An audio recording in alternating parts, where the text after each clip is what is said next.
Welcome everybody to the Social Dig, the greatest underrated show on the World Wide Web. I am your host, Mr. Rob G. And as always, we're going to dig into the topics to keep you talking and the talk that keeps you thinking. Come on in, kick your feet up, get comfortable, pour a nice cold beverage, and get ready to join the conversation. What's been going on, y'all? Talk to me. We had the U.F.O hearings, historic, iconic, game-changing if you ask me. And the skeptics, they're on notice at this point. They're on notice. Kind of quiet out there, huh? Crickets. Been looking around, Midwest. Got love for you, but time's up. Stephen Greenstreet. Appreciate what you do, but time's up. It's a new day. Today, what we're going to do, you guys were here with me as we viewed the U.F.O hearing live. Epic hearing. What we're going to do today is kind of go over the hearing. We're going to review it. We're going to do two things. We're going to review the hearing, and then we're going to jump into the main topic of the show, which is, what is the alien perception of humanity? I mean, if you really think about it, what do they think about us? We're going to jump into some of that, but first, let me go ahead and take a look at the chat. Cashew is definitely in the building. Cashew, what's up? Yeah. So we're going to get into this stuff here.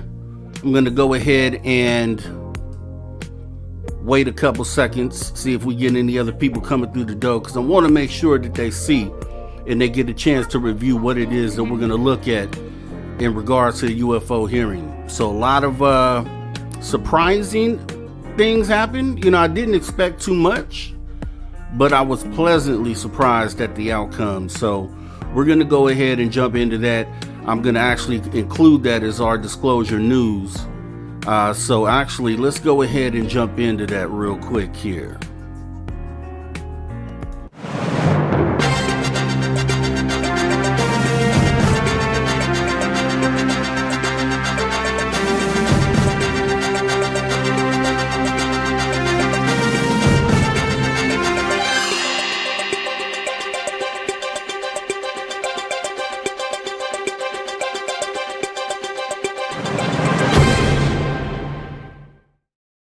All right, disclosure news.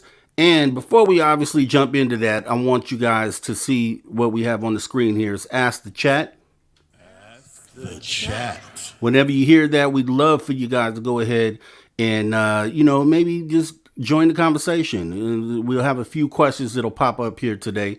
So just like it says here, post a response to the question in the live chat, or you could call the message line. You could call 856-843-3444, or that's 856 the dig. We would love, especially in this case, we would love to know how you felt about the U.F.O hearings.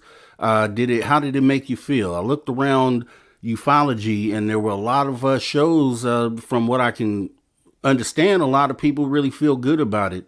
Like, I had my expectations low going in. A lot of people thought, okay, well, Grush and Fravor and Graves, we've heard from these guys, right? These guys have already told their story. What more could they offer us here at this hearing? And just want to point out that, yes, we have heard Fravor and especially Graves' story over the last, 4 years, numerous times, different podcasts, different interviews. But it was a chance for them to actually put this thing on the record with the Congress. And I think that they actually did a really good job of that. I just really would love to know how everyone out there felt about it. So whether you are watching this live or on Team Replay, you can chime in on this topic and give your opinion. Just leave it in the comments or call the message line and we'll go ahead and get into business. So this picture here, iconic, right? This will go down in the history books. Your grandchildren, your great-grandchildren, They will see this image. You'll be able to tell them that you were there, spiritually, figuratively in that moment. You recall this moment. You were a part of the conversation in trying to get this thing pushed forward. And this show is a pro-humanity show, so we do this for the positive progression of humanity. And I think this is one of those moments where this really impacts how humanity goes forward. This is one of those things that us here at the Social Dig that we really champion and applaud. So, like I said, it rose above expectations for me. I'm totally happy with the outcome. We didn't need to see any bodies or ET craft. For a lot of us, a lot of the experiencers like myself, if you didn't know, I had my sighting. You can watch that back on episode 30. But a lot of us out here have had some sort of interaction with at least the sighting of these ET crafts. And in some cases, we have experiencers that have contact with these ET beings. So a lot of that was there. But to see this on the end of the government, to see them actually taking a look at this and even, saying the word extraterrestrial or non-human intelligent without snickering or, taking this very seriously, I was really shocked. And, we had the news that break live on our last show that Burchett would not be the head of this hearing. And a lot of us were worried, myself included. I didn't know where this was going to go. I didn't know whoever they were going to have head the hearing, if they had disclosure in their best interest, and was this going to be an attempt to kind of try to quell or squash that movement.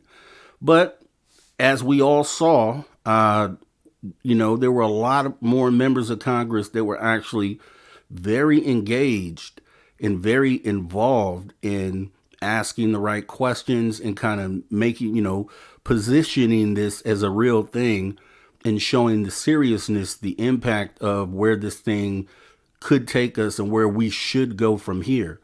So what we're going to do, I have the hearing kind of broke down in some clips, and we're going to traverse through the hearing some of the most important key parts. And we're going to start out with one, the just like the image here, the thing that's going to stand out, the thing that's going to be in the history books for all time, was the swearing in of actual witnesses, not Moultrie and Bray, some spooks from the government who have it in their best interest to not say anything or to deny the fact that these things are real. We had actual people from the government, previously of the government, who had inside knowledge of the things that were going on. So these guys have impeccable past, impeccable resume, and you can't really say anything bad about these guys. And the skeptics are scared to that fact. Just before we start this, I did watch Stephen Greenstreet and Mick West had a little show that they did together today. And they were reaching. They were definitely reaching for reasons to criticize the hearing. And they were saying things, for them, it always comes back to where's the proof? Yeah, they said all this. They said this before, but they didn't have the proof. Well, I want you to know the proof is coming. Now, if I could speak to Mick West and Greenstreet directly, the proof is on the way, as we saw David Grush pretty much tell you that he has knowledge of these names and places where these things might be. Now, with that being said, we also know, as Burchett did mention in the hearing, that the moment that word gets out that we know where these things are, the moving vans will pull up. And then obviously these crafts or this material gets moved to another location. And I really hope, with him saying that, then I know they're fully aware that the fact that this could be moved. And I'm hoping that they have somebody watching. And I almost want to bet that they do. I want to bet that someone on some level are keeping an eye on these facilities, making sure or keeping track of their movements from this point, because they are on notice. Now, we'll see how successful all of this is. Let me go ahead and take a look. Oh, Magneticus says vote for Neela next election. Is that was that Luna? Was that Luna that you're talking about? Anthony Foster. Congressional hearing was awesome, epic. Actually, let's call it epic. And then Cashew obviously is in the building saying, "Hey, Rob." Yeah, I mean, I want to say that this thing was freaking epic, right? Because we've never had this. We've never had this. And like I said, skeptics are definitely on notice. They are shaking in their boots right now and they're grabbing for straws. And it's so funny because, during previous to this, they were getting a lot of attention by the national media and they were being brought on to give their opinions on this and that. But it doesn't appear that the media is reaching out to them at this point. It seems like they don't want to allow them to taint what's going on right now, because we actually have, as far as the media is concerned that is covering this, enough proof right now for us to consider that this thing is real and that we will be moving somewhere here. What's up, Derek Galloway? Yes, sir. Rob G in the building. And yeah, so you came right and at the perfect time, because we're about to jump into looking at some clips from this hearing. And then obviously I'd love to know how you guys feel about it. We'll, I have them lined up. We'll look at some of the key moments and I'll tell you how I feel. And I'd love to know how you guys felt about it. I do have a couple Ask the Chat questions. Ask the Chat. Those will be coming up momentarily. So guys, just kick back. Let's go ahead and jump into the first clip. Like I said, this is the iconic swearing in, and it's just something that we want to use to go ahead and kind of be the framework to what it is that we'll be looking at today. So let's take a look. Pursuant to Committee Rule 9G, the witnesses will please stand and raise their right hands. Do you solemnly swear or affirm that the testimony you are about to give is the truth, the whole truth, and nothing but the truth, so help you God? Let the record show that all the witnesses answered in the affirmative. You may be seated. We appreciate you all being here today and look forward to your testimony. I'll remind the witnesses that we have read your written statements and they will appear in full in the hearing record. Now, how did you feel in that moment? I felt, a little jittery. I'll say jittery. I heard some people say that they actually almost cried in that moment, that especially a lot of the longtime people who have been dealing with ufology for many, many years, to finally have a moment like this come up, to finally have a moment where we have something iconic going on in this conversation. So I felt really like electricity flowing through me, and I was like, wow, it's actually happening right now under oath. For the record, this will stand throughout all history. History books made 50 years down the line will show this iconic photo and talk about the time this hearing took place. So shout out to Burchett for leading ahead on that. Shout out to Ryan Graves, David Fravor, and David Grush for having the courage to go ahead and step out in front of the world. And for anybody who even for a moment considered, this to be some sort of these guys not telling the truth or having the wrong information, I beg to differ. And I think a lot of people see it that way. A lot of people feel like this is the real deal. Definitely. Fravor smirking. Magneticus, those who don't believe in God, that swearing means nothing. Yeah, that's true. Derek Galloway says something about that guy. And it was one of the things. So when you talk about that, we had David Grush, when his interview first came out, we had the body language experts that wanted to come out and say, oh, he's pursing his lips. His voice goes high before he says something. And I said, and this is before further information came out, I said that it's potentially that what if the guy has a tick? You know what I mean? Some people have those sort of ticks. And I would probably say the same thing about Fravor. I mean, Fravor, I think, understands the impact of the moment. And he really feels, I'm sure, nervous, if anything, proud to be a part of what's going on, to be one of the chosen ones. They didn't have to call Fravor. His story has been told plenty of times. So I'm sure it'd be an honor to be considered. Dietrich could have been there. She was actually part of that sighting, and there's others that they could have considered, but they called on these three guys.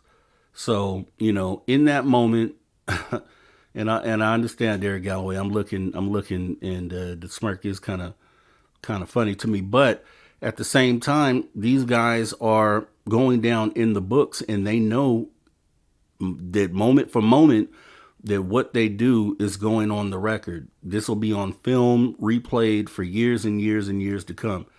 Anthony Foster, to those that serve the country properly, the oath means everything, and that's true. Yeah, you're right about that. You're definitely right. So, they kind of got further into this. They spoke to a couple of them first. Now, I only took some of the parts that I felt were key parts. So if I missed anything, definitely let me know. But Grush laid it out in the initial statement. Told the fact that he had been denied access to other programs, and also said that he had informed Kirkpatrick of the things that he knows. So why in the world would Kirkpatrick run around and say that he doesn't have evidence of X, Y, and Z when David Grush says he would be, which he said actually in the Ross Coulthard interview, Need to Know, that he would be shocked if Kirkpatrick didn't get the same information that he had, and he would be disappointed if he kept that stance. Essentially, paraphrasing, that's essentially what he said. But let's go ahead and watch David Grush's initial statement and kind of see how you feel about this. I'm asking Congress to hold our government to this standard and thoroughly investigate these claims. But as I stand here under oath now, I am speaking to the facts as I've been told them. In the U.S. Air Force, in my National Reconnaissance Office, NRO, reservist capacity, I was a member of the UAP Task Force from 2019 to 2021. I served at the NRO Operations Center on the Director's briefing staff, which included the coordination of the Presidential Daily Brief and supporting variety of contingency operations, which I was the Reserve Intelligence Division Chief backup. In 2019, the UAP Task Force Director asked me to identify all special access programs and controlled access programs, also known as SAPs and CAPs, we needed to satisfy our congressionally mandated mission, and we were direct report at the time to the DepSecDef. At the time, due to my extensive executive level intelligence support duties, I was cleared to literally all relevant compartments and in a position of extreme trust, both in my military and civilian capacities. I was informed in the course of my official duties of a multi-decade UAP crash retrieval and reverse engineering program, to which I was denied access to those additional read-ons when I requested it. I made the decision, based on the data I collected, to report this information to my superiors and multiple inspectors general, and in effect becoming a whistleblower. As you know, I've suffered retaliation for my decision, but I am hopeful that my actions will ultimately lead to a positive outcome of increased transparency. Thank you, and I'm happy to answer your questions. So that's how he busted the door open. His initial statement, talking about what he was involved in, the fact that he had been denied access, and there's been a lot of that going on. Because if you recall, Burchett and Luna, when they went down to Florida, they were pretty much stonewalled and denied the access to evidence that their clearance should have clearly gave them access to.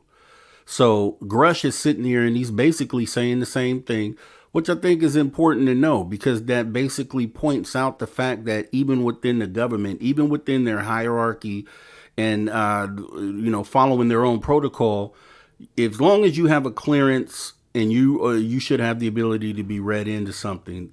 And Grush stated that he ran into a lot of those problems, a lot of those roadblocks. But we get into Representative Luna.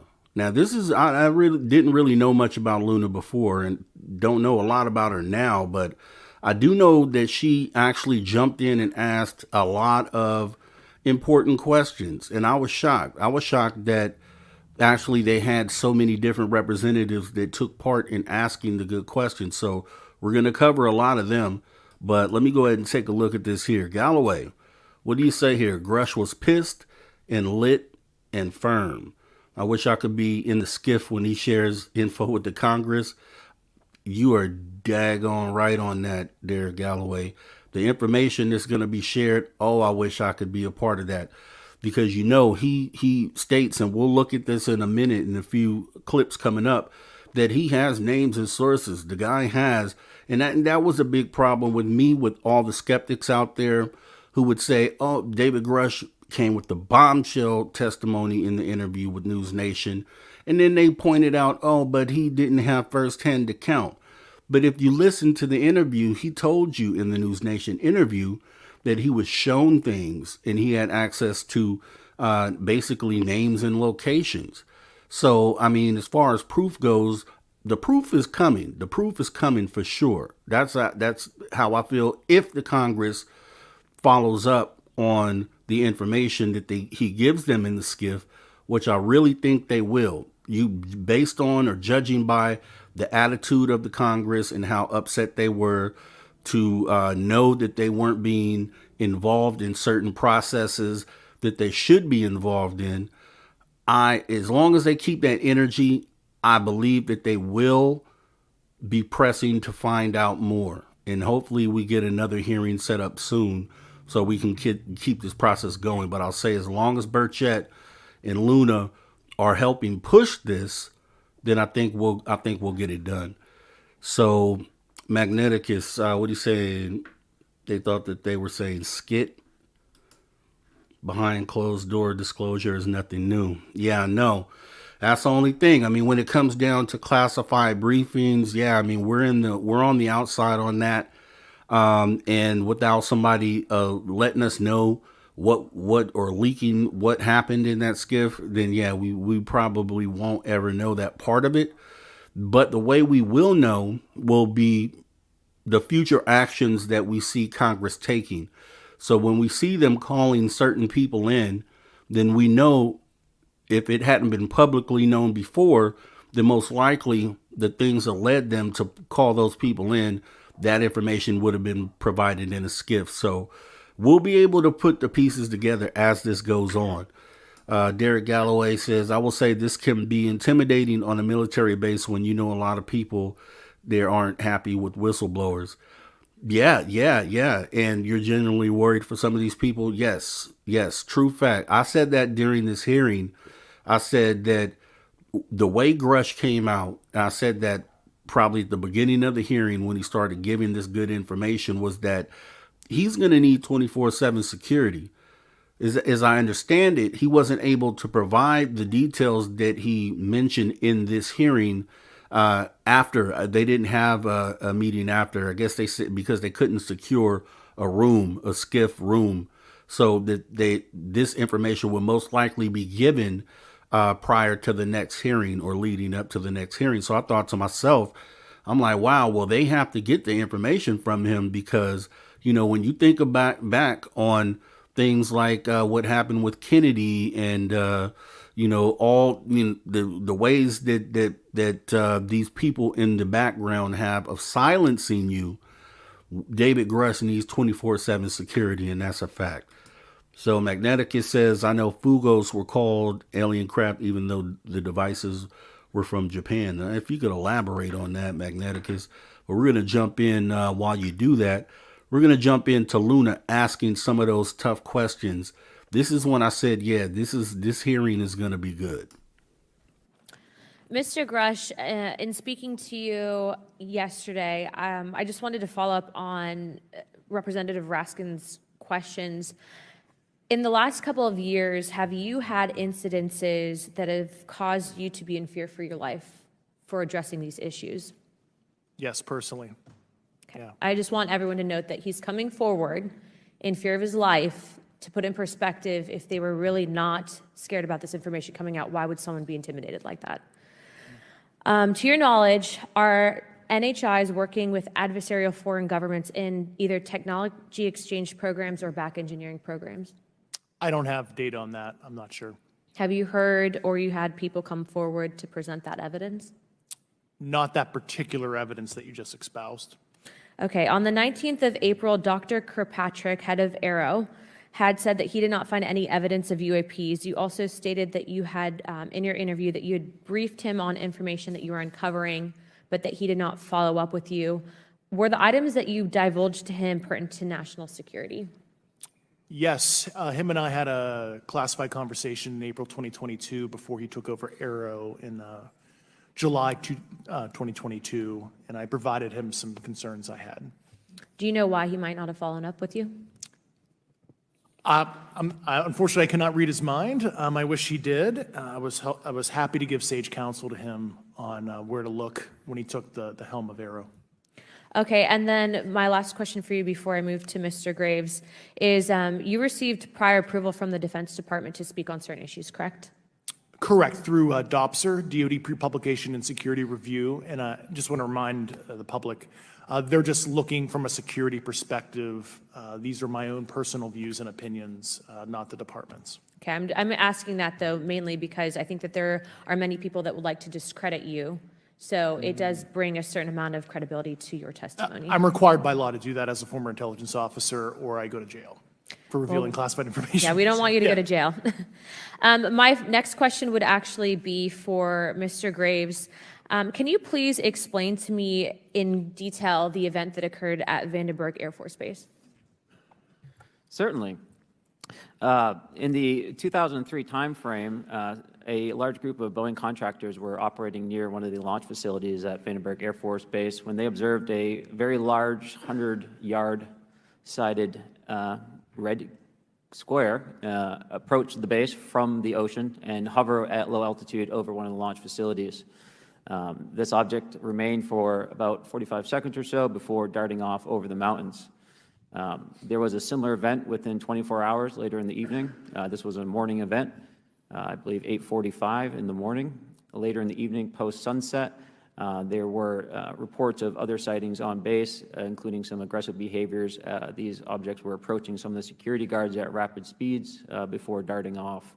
And this is information that was received through one of the witnesses that have approached me at Americans for Safe Aerospace. Was this documented in any official form, whether it was a police blotter? Yes, they had official documentation and records from the event that the witness held over the years. And I'm not going to ask you to do it right now for time reasons, but you'd be able to sketch what was witnessed, correct? And have you seen that before on any other equipment and/or during your flight time? I have not seen what they've described. This object was estimated to be almost the size of a football field, and I have not seen anything personally that large. Okay, and then another question on follow-up referencing the gimbal video Go Fast incident. Can you just clarify, because to our understanding, the footage was actually cut off at a certain point, but what happens at the end of that video, just for those Americans specifically there that are wanting to know about the rest of that footage? Certainly. There was some uncertainty or instability with the object. It seemed to rock a bit, and that's the last I had seen of the video. Much of the data that I would recommend be analyzed would consist of radar data that would provide precise kinematics on the object, as well as the fleet of objects that were operating nearby. Okay, and follow-up, in regards to the reporting procedures that Mr. Garcia had addressed on, as well as Representative Burchett, with the FAA, to your understanding, pilots that are seeing this, commercial airline pilots, are they receiving cease and desist letters from corporations for coming forward with information in regards to safety for potential airline passengers? I have been made privy to conversations with commercial aviators who have received cease and desist orders. So the American public should know that corporations are putting their own reputations on the basic, not the line, but ahead of the safety of the American people. And I think, would you agree with that statement? It appears so. Okay. So they're putting people, companies, all those things on notice, right? So it's all being put into the record, right? So all this obfuscation that has happened, all this ridicule, all this stigma that is taking place without any checks and balances, all that stuff is changing at this point. FAA on notice. People involved in special access programs who aren't reporting to Congress on notice, right? So that was the purpose of this hearing. That's exactly why this was so important for these gentlemen here, these three gentlemen, to step forward and give the answers in the testimony that they did. So Magneticus, and let me actually go back because there were some good points here. Derek Galloway said, you would think Congress would have been prepared with secure room. Very fishy, yes. And then Anthony Foster said here, made a great point. If they prepped the room close by, it would have been an easier target. And I didn't even think of that. And that very well makes a lot of sense there. I mean, obviously, if they did go into a skiff, someone probably would have tried to infiltrate that room or set up some type of recording device, and it would have been compromised. So totally makes sense there. And so just want to say what's up to Maggie M10. How you doing? Thank you for coming. Thank you for being here. And everyone else, we had a few people join as we've been talking and showing some clips. So I want to thank everybody and welcome you guys here today. Just so you know, we're doing partly, obviously, reviewing the epic, historic hearing that we just had. Would love to know how you guys feel about it. Everyone who just came in to the live stream here and join the conversation here. We're just definitely talking this thing through. Let's see here. What do we have?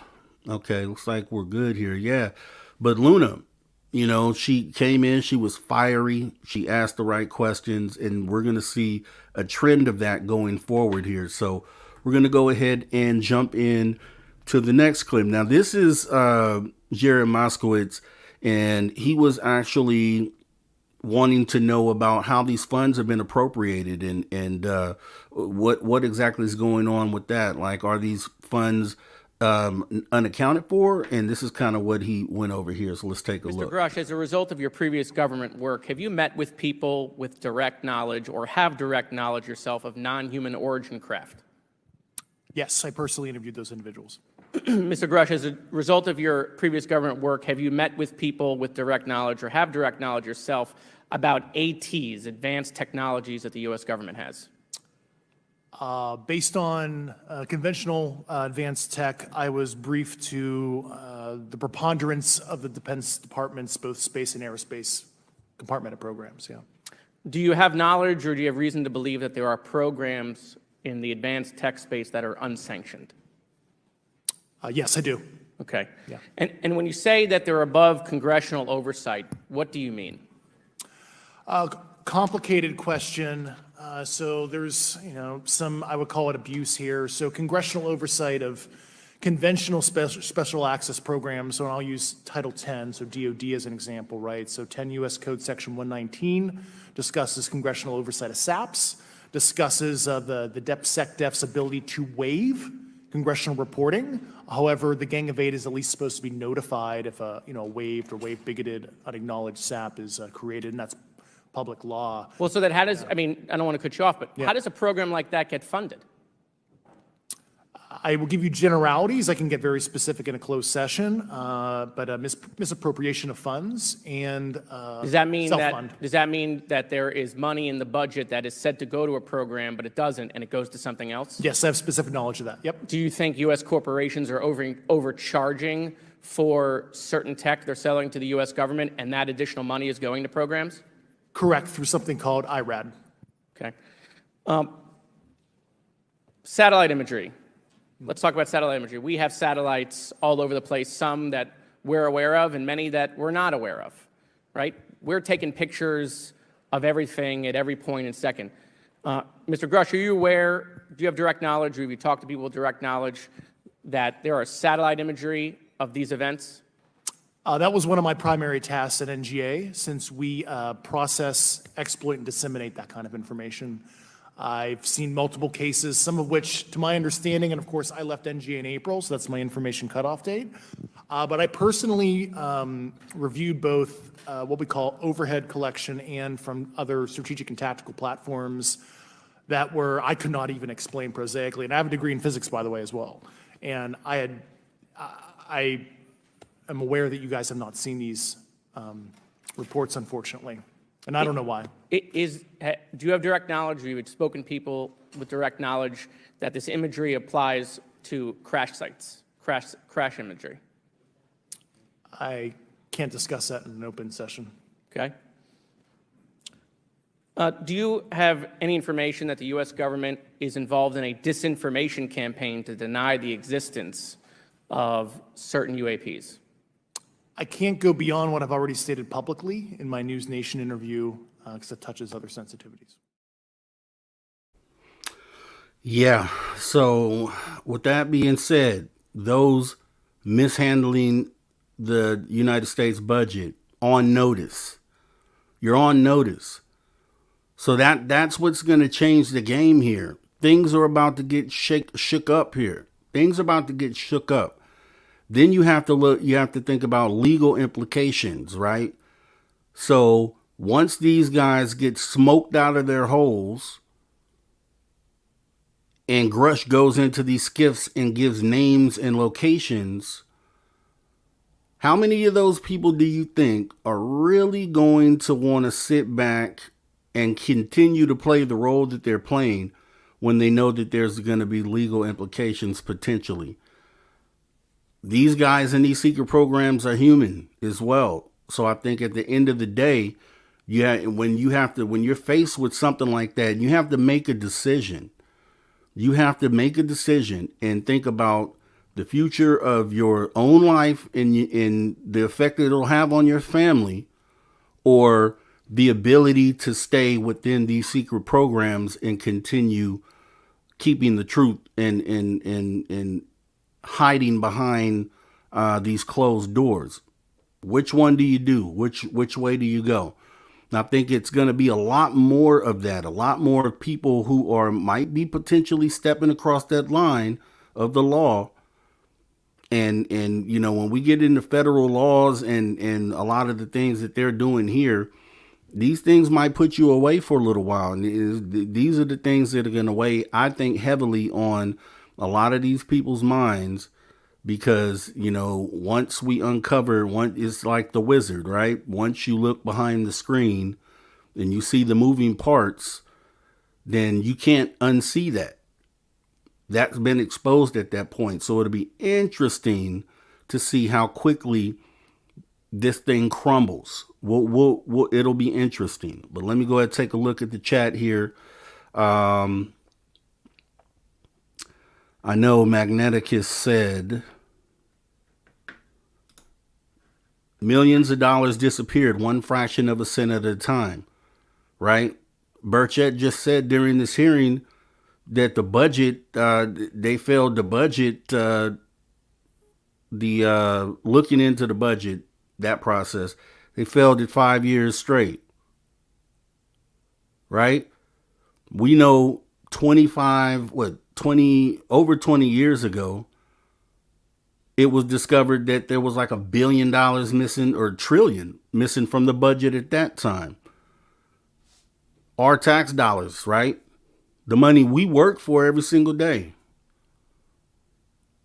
They made a lot of good points in this hearing. We should know where our tax money goes. There are a lot of things that they are, what they're calling, overly classifying, that should not be classified at all. We fund it all, right? We're the bosses in this case here. They work for us. So it's going to be interesting to see where this goes. Let's see. Maggie says, I hope someone else comes forward to back him up. He's in a precarious position from all I've been listening to, assuming it's all legit.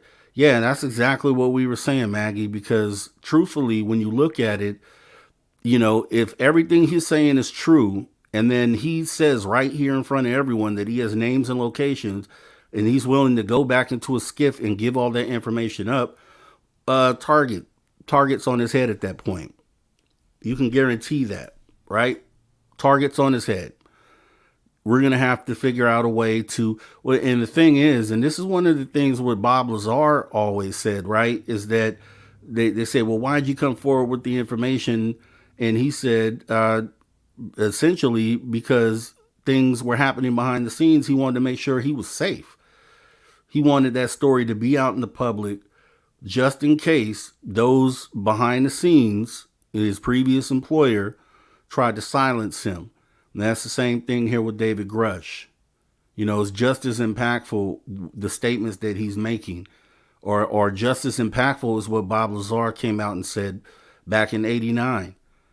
You know what I mean? So it's like the people who really, I can understand there may be some reasons why they want to keep this thing secret, right? But if you weigh it out, are those reasons enough to deny humanity the ability to move forward or to, have a positive effect on the growth of humanity, right? Or would you rather keep this, or are the secrets being kept for reasons that are selfish? You know what I mean? In order to keep power. And that's kind of what we're hopefully going to find out pretty soon. I hope sooner than later. But we'll go ahead and take a look here. And Derek says, what do we got here? Yeah, you believe some of them congressmen, you believe some of them congressmen and women want the slice of the pie for their district interest, right? Maggie, if he was blatantly lying, he'd be in jail right now. And I think he said that too. And he said that in the initial statement, the one we watched just a moment ago. And let's see. Derek, I would have loved to see Bob Lazar testify. And a lot of people are calling for that. Even, my guy Lou Jimenez over at Lou Reviews, he pretty much said the same thing. Bob Lazar should be called to testify. And I believe he should too. Why not? He has information. He has firsthand knowledge of these programs. He worked at these programs. I'm sure he has names and locations too. Yeah, I would love to see Bob Lazar come and testify. Why not?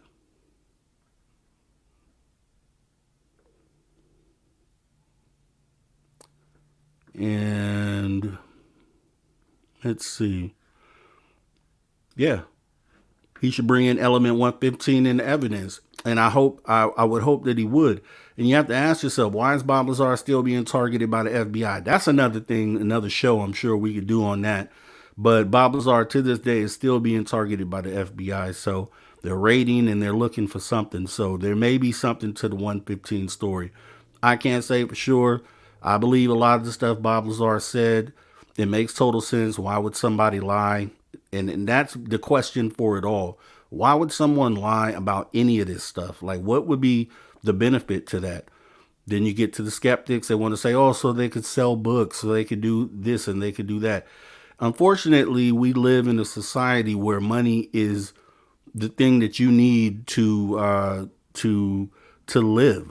You know what I mean? So unfortunately, the way society is set up, you have to do something. The dollar is what determines if you're able to live. So I don't ever hold that against anyone that tries to get some money, even though, yeah, you can consider it to be a bad look. But at the same time, if you had the experience and the experience is worth something, why not monetize it? I don't see any issue with that. Welcome, Blue Cruise. Thank you for coming in. And let's see. Derek Galloway, that would tell a lot about Bob Lazar. These lying or telling the truth. Put that issue to bed. Yeah, definitely. Maggie, there's a lot of the problem that the evidence is classified, just so I understand. He just can't show the public. You're talking about David Grush or Bob Lazar? Bob Lazar, I guess, I don't know if the Bob Lazar's in the 115 would necessarily be classified. I don't know how that would work. But David Grush, yeah, pretty much everything that he's seen based on the position that he had within the government, though the certain information and certain evidence that he may be privy to would definitely be considered classified. And Magneticus, Element 170 set off smoke detectors. Okay. Derek Galloway, they covered up Bob Lazar's work history. They sure did. And we'll kind of, like I say, Bob Lazar, we'll probably do a show on Bob Lazar. There's so much to that in so many ways that story could go. So I think we'll end up doing that. Okay, yeah, Grush. So yeah, I mean, definitely there's pretty much everything that Grush had access to is going to be classified. They have the Dopser review that basically stated that he could only talk about certain things and then some of it's classified. But you'll hear in their own words, they feel like some of the stuff shouldn't be classified. Now, a lot of it should, but some of it shouldn't. And we'll kind of, I guess, get into with this testimony what some of that stuff might be. The next one we have is Rep. Ocasio-Cortez. Now, she came in hot, and I wasn't even aware that she was going to be a part of this hearing, but she was wanting names. And when you watch this footage here, you can tell that the angle is to get this information so they can dig a little further and they can figure out, some of the information that these skeptics are so concerned about, like who is dealing with the craft and where these locations are. So that's why I say for skeptics, proof is coming. But let's take a look at how she handled this part of the hearing. Mr. Grush, you sat on the Unidentified Anomalous Phenomenon Task Force created in the 2020 NDAA, correct? Yes. There have been some things that have been mentioned here during this hearing that I wanted to pick up on. Mr. Graves, you mentioned specifically during the answers to one of your questions, you named Boeing contractors being engaged in an incident regarding this red cube about a football field wide. I was wondering if you could speak a little bit about the interaction, or Mr. Grush, either of you, the interactions between defense contractor companies and any UAP-related programs or activities. So I'll just say that the information about the contractor himself were provided by a witness, and I have no particular detail in that relationship. Mr. Grush? The kind of general unclassed wave tops, certainly the contractors, are the metal benders, so to speak. They're the ones actually doing specific performance on government contracts. Are they required to issue any disclosure regarding UAP sightings, or do they engage in any reporting around this? In terms of the contractors, Yes. not that I'm aware of. They do not. Okay. Now, when it comes to notification that you had mentioned about IRAD programs, we have seen defense contractors abuse their contracts before through this committee. I have seen it personally, and I have also seen the notification requirements to Congress abused.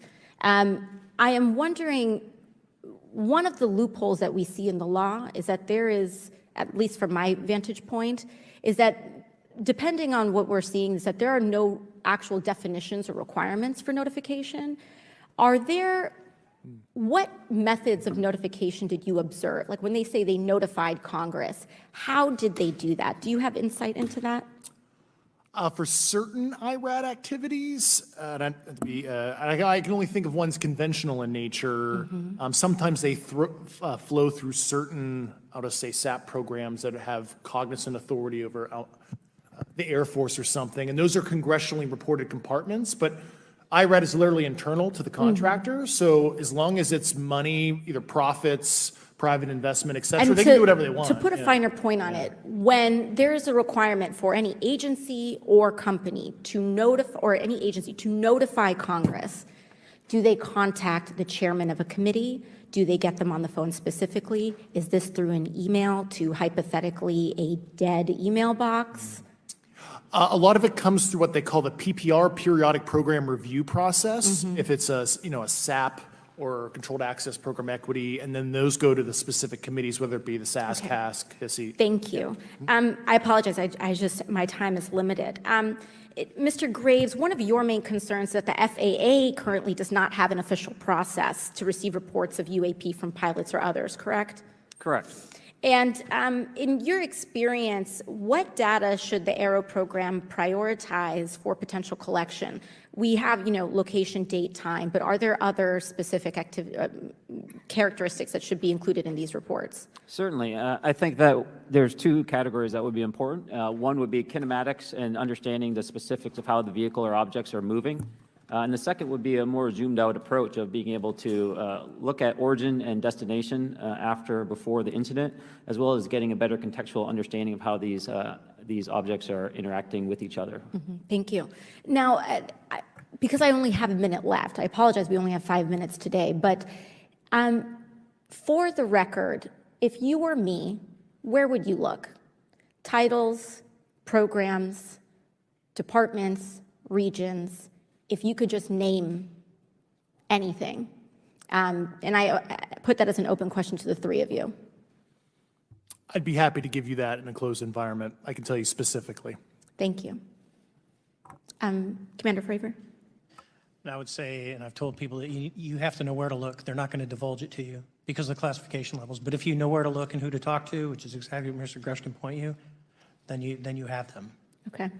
Mr. Graves? I was an operator, so I was depending on folks like Mr. Garage to do that homework. Okay. Thank you very much. I yield back to the chair. Now that was big, right? She says, if you were me, where would you look, and what would be the names? Like where are the locations? Which basically, to me, feels like she's willing to go to look further at where the connecting dots are.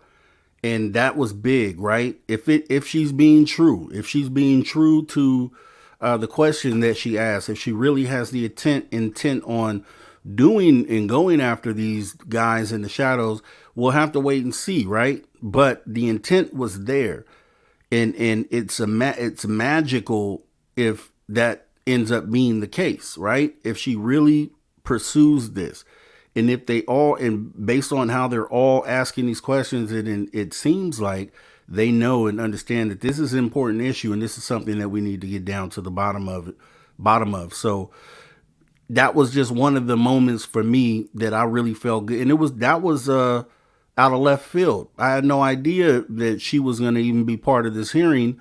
And she asked probably the most pertinent question to trying to figure out where this thing goes and how do we get to those people who are actually connected to these projects. I was shocked, but it just showed me that the interest is there. A lot of members from Congress were there that didn't even speak. It was a packed house.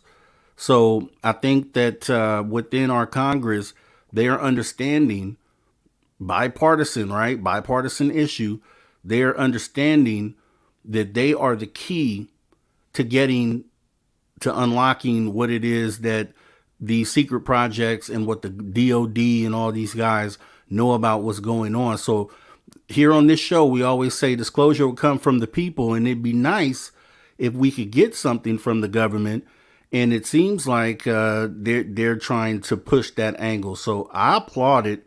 I always treat it with a grain of salt, but I still applaud the effort there. Now we'll see if they're genuine or not, but let's go to the chat. So Derek Galloway says, one of the biggest things brought up at the hearing is the difference between UAP and UFO and how U.S. military has reverse engineered craft UAP and how they are mimicking abductions, counter mutilations. Now, I didn't hear all that, Derek Galloway. I did hear the difference between UAP and UFO.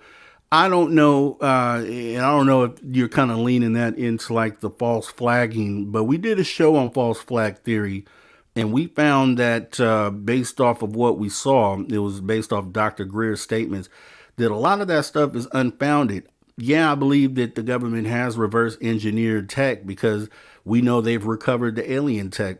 So we know they've at least are trying to do so. We don't know how successful they've been. But as far as that goes, I don't know I don't know if I believe that the government has successfully reverse engineered craft and are taking part in the abduction part of this, in the mutilations. I don't know. I think that the mutilations, and we'll end up doing a show on that as well, I think those are definitely linked to the ETs. And I think there's probably a darker story to be told there. And we'll just kind of go back to how Lou Elizondo mentioned somber and how somber keeps coming up in this conversation. You have Ross Coulthard saying he's been told things that scare him literally. And there's something we can dive into there. But Maggie M10 says Grush is basically calling for an independent investigation into the goings on. I think so. I guess the evidence at present is neither here nor there. Yeah, it's just putting all this stuff on record, right? They're going to uncover what it is that we actually need to get to. And Magneticus, always remember the congressperson making a stink about an $800 hydraulic hammer and saying taxpayers were paying $800 for a standard claw hammer. Yeah, the markup is real, right? If you were selling something to the government and you knew they were going to pay whatever you asked them to pay, then you probably start marking some stuff up too. Commander Fravor, Derek says Commander Fravor deferred to Grush a lot. Yeah, and I think the reason being is that because Grush was the one that was behind closed doors. You got to remember, Fravor and Graves, they were just pilots. They weren't really on the inside of the need to know information. They just happened to be privy to, in Fravor's case, an actual sighting where he interacted with something that wasn't from this world. And then Graves, who had many people tell him about the objects that they were encountering in the air. But as far as their knowledge of anything past that, they really don't have too much more. So when it comes to the questions that these Congress people are asking regarding things that are happening on the inside, you have to refer to Grush. Hey, Christine, welcome. Christine says, will she be let in on the choosing of who will be in the skiff so that she can ask that question? I heard they've chosen a group and she's not in it. Yeah, I don't know. I haven't heard anything on that. Christine says not in as per Leslie King's interview today or yesterday. Oh, okay, I haven't seen that then. But here's the thing with that. This is how I'll look at that, because we thought because Burchett had been removed as the head of this hearing that good questions weren't going to be answered, and we could have been further from the truth on that. A lot of great questions got asked by other members, so we would hope if she's not in it that she can at least pass her questions along to be asked on behalf of her, depending on who it is that's in there asking these questions. And a good sign for that is the fact that most of these members, except for maybe one or two, have great questions and really want to get down to the bottom of it. So if you go by, if you go by the possibility of 8 out of 10 being one of the ones to ask the questions, then we got a pretty good shot there. So let's see. Derek Galloway, that's what they didn't say. What exactly do you mean by that? Derek Galloway, Michael Herrera said that exact thing at Disclosure 2.0. Yeah, and I'm familiar with the story with Herrera and the Disclosure Project 2.0. It's just, I don't know if we can get to taking that story and applying it to what's going on right now. Unfortunately, not saying that the story isn't valid or that the information that he had isn't valid. It's just that we got to take one step at a time with this. So let's open the door with these things are real. These things have beings in them. These things have crashed. These craft have been retrieved. These bodies have been retrieved. They're being held somewhere. Where are they at? And then once we get there, then we can dive in. There's a lot of other things going on in ufology, questions that can be answered, experiences that can be applied at that point.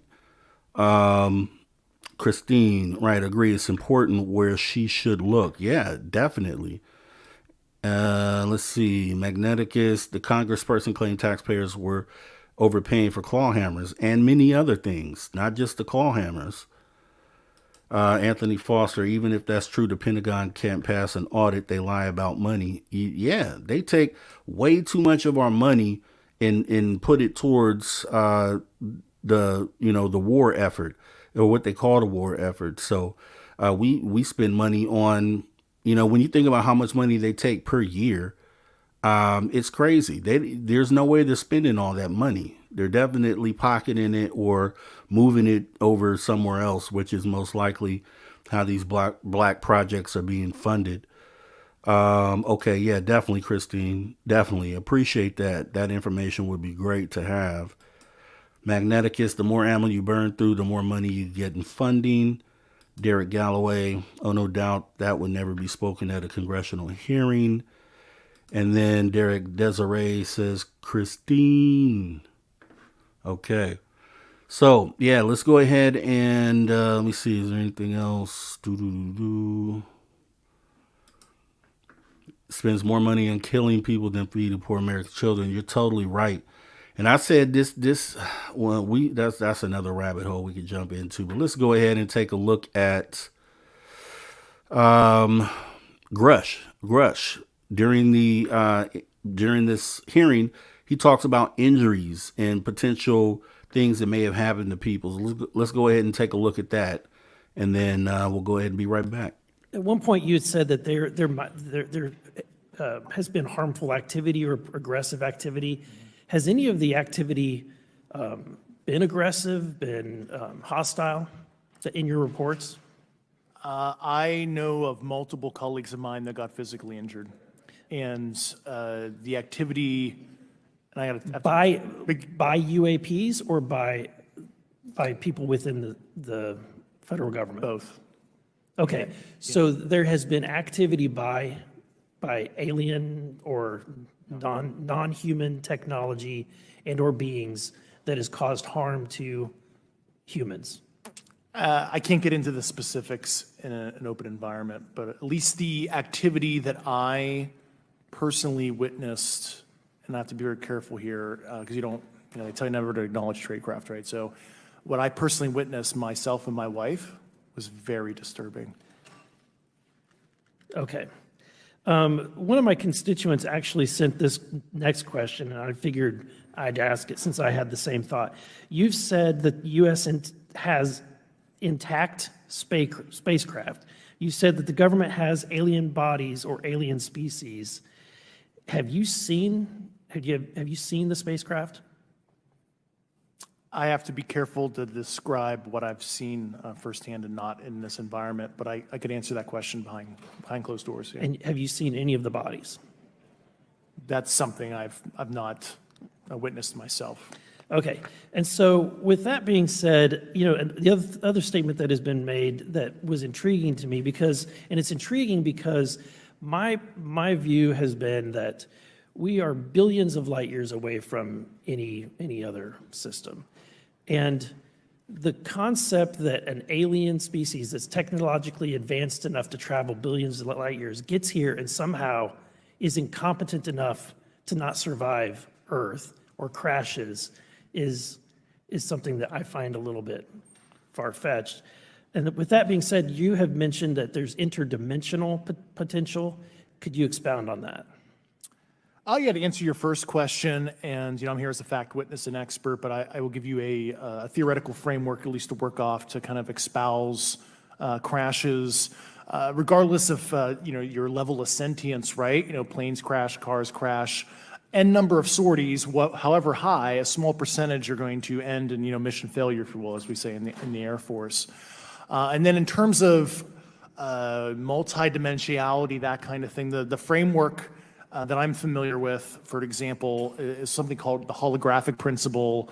It derives itself from general relativity and quantum mechanics, and that is, if you want to imagine a 3D object such as yourself casting a shadow onto a 2D surface, that's the holographic principle. So you can be projected, quasi-projected from higher dimensional space to lower dimensional. It's a scientific trope that you can actually cross, literally, as far as I understand, but there's probably guys with PhDs that we could probably argue about that. But you have not seen any documentation that that's what's occurring? Only a theory. theoretical framework discussion. Yes. Okay.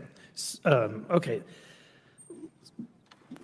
Occam's razor is that these aircraft, have they been identified that they are being produced by domestic, military and contractors? Is there any evidence that that's what's being recovered? Not to my knowledge, plus the recoveries predate a lot of our advanced programs that I previously am witting of, so.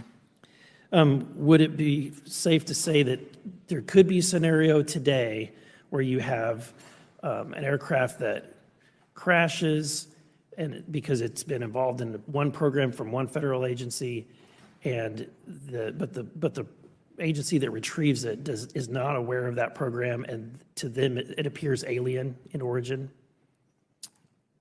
I mean, that's a hypothetical situation. I'm not aware of any historical situation that would match that you described. So You're not aware, it has not happened that you're aware of? that I'm aware of. Yeah, so let me just my views on that clip there. Here's what I other than this thing I'm going to mention here, right? So I think getting into the whole interdimensional aspect of this and the speculation, I think it's a little too early for that, right? I don't think that that's something that should have been, brought forth to the Congress, because when you have things like that, those are things that the skeptics like to tack on to. And so you had, I'm not going to say he's a skeptic, but you had Avi Loeb come out today and kind of challenge the whole interdimensional aspect or how it was presented at the hearing. And we look at Avi Loeb as being on the side of disclosure. However, they brought him on and he actually just kind of picked apart that statement from David Grush and was like he didn't even understand why that was even being a part of this. And I agree. I think I always say, just like with this topic, when you're introducing it to, it's okay for us here in ufology. We're used to that sort of thing, and we understand. We've talked about it before. But when you're on a stage and you're presenting this to some people who may not be aware of the intricacies of what some of our speculation is on this, and then also to the general public who this hearing is targeted for, the general public who may not understand what's going on within ufology. You don't want to hit them with that aspect initially. Just, it's something we don't understand, non-human. I think that's good enough. But there are so many ways that can branch off into what we believe they might be. I believe they're from another planet. I don't know if I lean into the interdimensional part of it. Some people lean more into interdimensional and don't think that they're physically traveling from another place. So that's a can of worms right there. And I just think that maybe that shouldn't have been brought up in the hearing. But Christine says she found it. The interview was a short one on the Hill 9 hours ago. Leslie King said the subcommittee from Burchett's office of 4 members, let's see, from the recent hearing wrote to form a select committee over UAP issues of oversight with subpoena authority consisting of these 4 people, which are Burchett, Gates, Luna, and Jared Moskowitz. So you're saying that they will be the ones in the skiff able to ask these questions?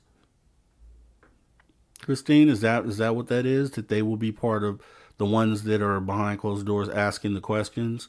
Because if so, that's a good group right there. And I'm glad you brought up Gates, because Gates is actually going to be, was actually one of the shining part, even though everything else is great. Okay. But Gates, and I said this before this hearing, that once it got into a point of members of Congress or members on that government end who would come out and talk about either their own sightings or their own experiences or their own, insight on the phenomena. And then that's when Matt Gaetz came out and gave his story. That's when I felt like, okay, so these are a group of your peers and your story that you're telling here is compelling. And it further shores up the fact that, yeah, we have something here, guys. So let's take a look at that real quick, because I think it's one of the pivotal moments in this hearing. And if you hadn't heard this, I think it's probably going to blow you away what he pretty much confirms here. So let's check it out. Several months ago, my office received a protected disclosure from Eglin Air Force Base indicating that there was a UAP incident that required my attention. I sought a briefing regarding that episode and brought with me Congressman Burchett and Congresswoman Luna. We asked to see any of the evidence that had been taken by flight crew in this endeavor and to observe any radar signature as well as to meet with the flight crew. We were not afforded access to all of the flight crew. And initially, we were not afforded access to images and to radar. Thereafter, we had a bit of a discussion about how authorities flow in the United States of America, and we did see the image. And we did meet with one member of the flight crew who took the image. The image was of something that I am not able to attach to any human capability either from the United States or from any of our adversaries. And I'm somewhat informed on the matter, having served on the Armed Services Committee for 7 years, having served on the committee that oversees DARPA and advanced technologies for several years. When we spoke with the flight crew, and when he showed us the photo that he'd taken, I asked why the video wasn't engaged, why we didn't have a FLIR system that worked. Here's what he said. They were out on a test mission that day over the Gulf of Mexico. And when you're on a test mission, you're supposed to have clear airspace. Not supposed to be anything that shows up. And they saw a sequence of 4 craft in a clear diamond formation for which there is a radar sequence that I alone have observed in the United States Congress.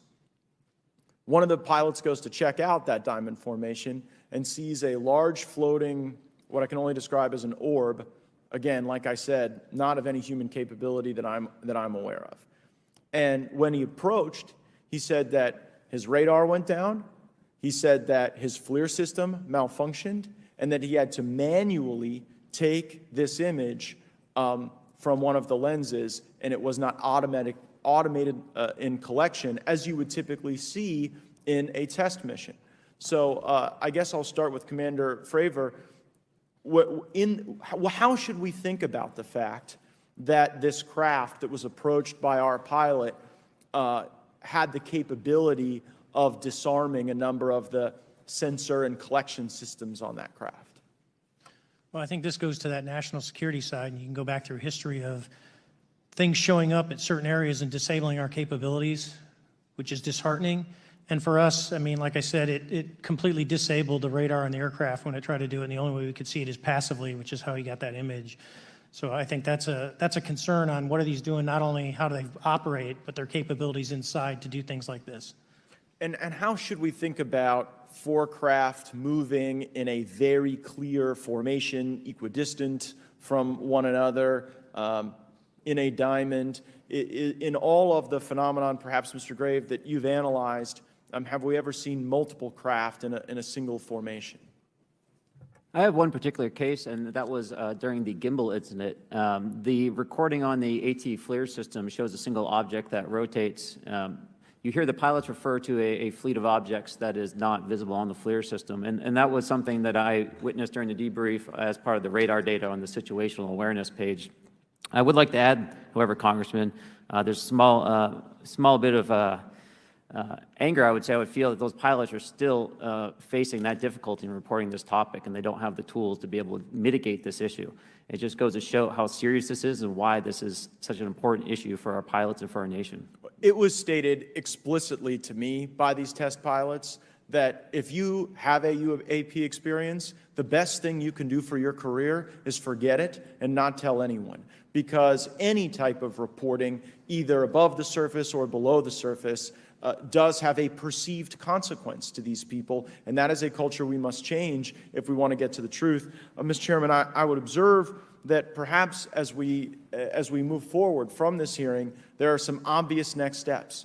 Every person watching this knows that we need to meet with Mr. Grush in a secure, compartmentalized facility so that we can get fulsome answers that do not put him in jeopardy and that give us the information we need. Second, I would suggest that the radar images that were collected of this formation of craft out of Eglin Air Force Base, and specifically the actual image taken by the actual flight crew that we can actually validate, be provided to the committee, subpoenaed if necessary, so that we're able to track how to get this type of reporting and analysis done in a more fulsome way. That would be my recommendation, humbly, as a guest here of the Fine Oversight Committee. I yield back.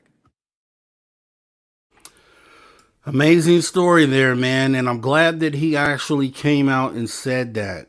You know what I mean? Because I know the chances are that there's more people within the Congress that have sightings. And it goes back to the whole stigma thing and the reason why people won't come forward and tell what they know. And it has to do directly with the stigma. Now, I saw something there, Christina mentioned that, yeah, it turns out that the group that they end up picking happen to all be Republicans. And, you know, I'll say this. I don't have a problem with it. I don't. Let me bring it up here. There might be people in the skiff, but they want to form their own thing. Why is it all Republicans, though? Don't we need a mix? See, I think that what happens with that is that that's when we start getting back into politics. And we actually have to separate this from politics. Because just like here at Social Dig, right? When we invite people in, we don't care where you're from. We don't care what political affiliation you have. We don't care about anything. We strip everyone of that because we at the core we're all humans, right? So I'm going to look at it that way as well. I'm not even looking at them as Republicans. I'm looking at them, especially if they're taking the issue seriously and they're really trying to get to the bottom of it, then I'm just looking at four human beings trying to do something for humanity. And that, I think I talked about this either Spaced Out Radio or one of the previous episodes I had here, that we have to figure out a way to erase the invisible lines, right? These lines that have been drawn in the sand are individual invisible lines. They don't matter. They're even their borders. The borders. These are all invisible lines that have been laid out. And as humanity, we have to be able to erase those.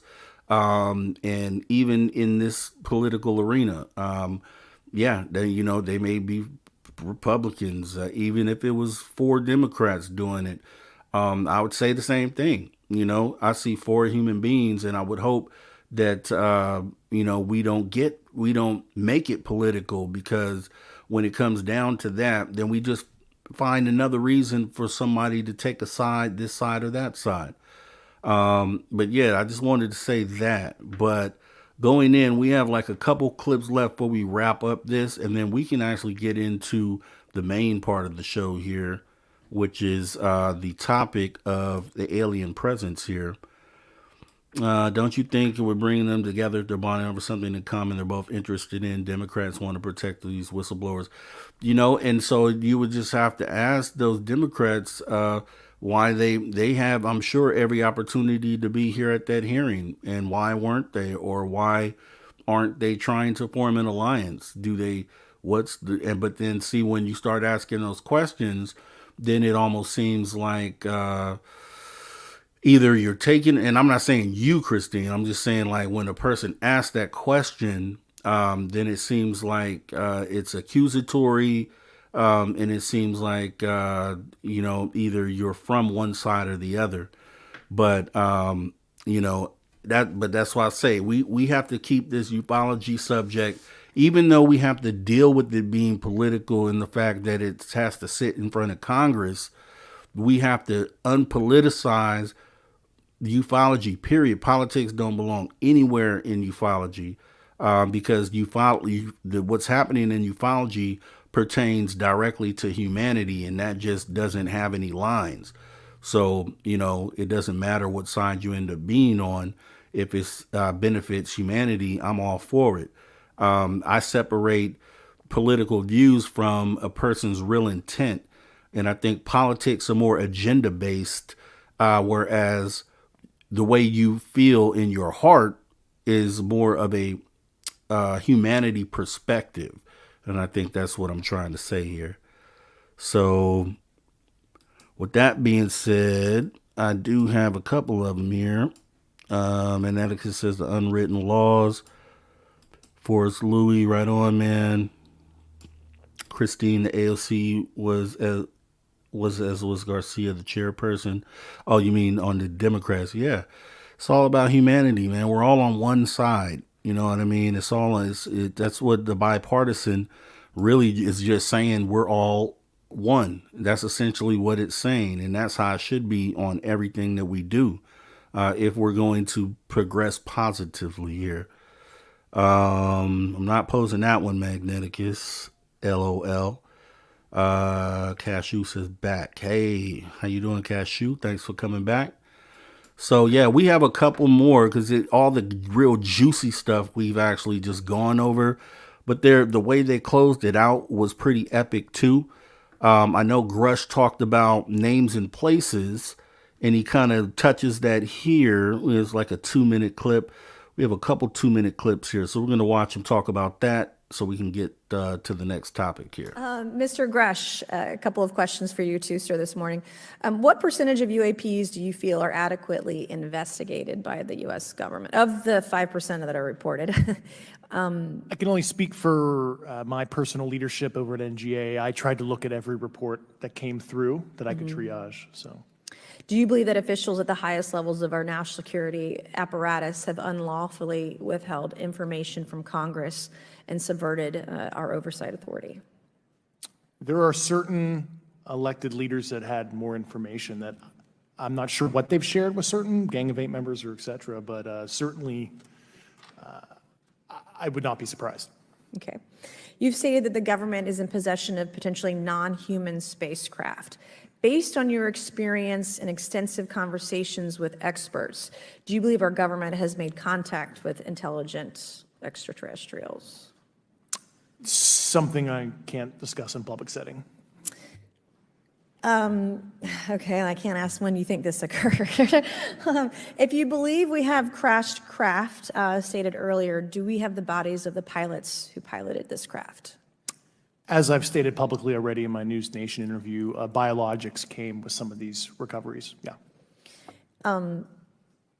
Were they, I guess, human or non-human biologics? Non-human, and that was the assessment of people with direct knowledge on the program I talked to that are currently still on the program. And was this documentary evidence, this video, photos, eyewitness? Like, how would that be determined? The specific documentation I would have to talk to you in a skiff about. Gotcha.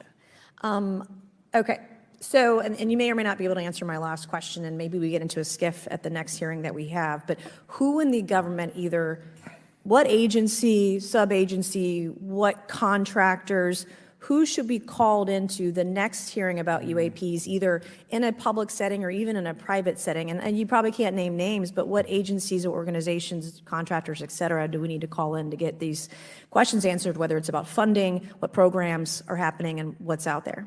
I can give you a specific cooperative and hostile witness list of specific individuals that were in those. And how soon can we get that list? I'm happy to provide that to you after the hearing. Super, thank you, and I yield back. So that's epic as well. Names, places, contractors on notice. You're on notice. You're on notice. So don't do anything with these craft. They're coming at some point. Like I said, I hope they would have surveillance on these facilities in place already, which I hope they do. They probably do. So yeah, contractors, you're on notice. So once we start digging into that, we'll shut skeptics down, the hard skeptics, as I appreciate normal skeptics, but the hard skeptics with the opinions of show me the proof, there is no proof. We're getting down to the brass tacks here, right? So they kind of, David Grush was asked if any of these people that he talked about with firsthand knowledge would be willing to testify, right? This is what he said.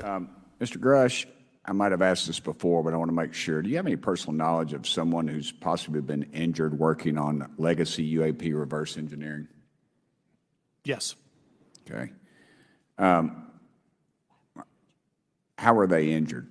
Is it something like a radioactive type situation or something we didn't understand? I've heard people talk about Havana syndrome type incidences. What was your recollection of that? I can't get into specifics, but you could imagine assessing an unknown unknown. There's a lot of potentialities you can't fully prepare for. Are you aware of any individuals that are participating in reverse engineering programs for non-terrestrial craft? Personally, yes. Do you know any that would be willing to testify if there were protections for them? Certainly closed door and assurances that breaking their NDA, they're not going to get administratively punished for so. Yeah. I yield. So that's pretty much it, right? First-hand witnesses to testify. And then just to kind of put a bow on this and get to the end of this hearing here, we have a 2-minute clip here when they ask, why did you come forward? And I thought that as far as this was just as powerful as the opening with the taking of the oath as we see here in the picture, right? So why did you come forward? These are the things that are going to be remembered. So the way that it was opened with the oath, the iconic photo here that'll live on for years to come, and then the statements made and why did they come forward. So let's go ahead and take a look at that so we can wrap this one up. Starting with Mr. Graves, why did you come forward on this issue? I came forward because I felt that my colleagues did not have a way to mitigate this safety threat, and I wanted to help them. I was trained as an aviation safety officer by the Navy, and this seemed, it just felt right. I felt like I had to help the folks that were still flying and dealing with this. Mr. Grush? Purely a sense of duty. I first swore an oath when I was a cadet 18 years ago, and I still uphold that even out of the uniform. Commander? I was pestered by a friend, and I asked why, and he said, "You're the one person that they can't discredit, and you'll add credibility to the New York Times article." And so after about 6 times, I said, "Okay." Honest. Yeah. This town isn't made, unfortunately, by people like y'all. We thank y'all. And I do want to also thank the people in the audience and the people that are watching this that can't be, people all over the world that have kept this issue alive. You've endured criticism and derogatory remarks, and we're trying to get to the bottom of it. And so God bless y'all. Thank y'all so much. We really appreciate you guys and gals.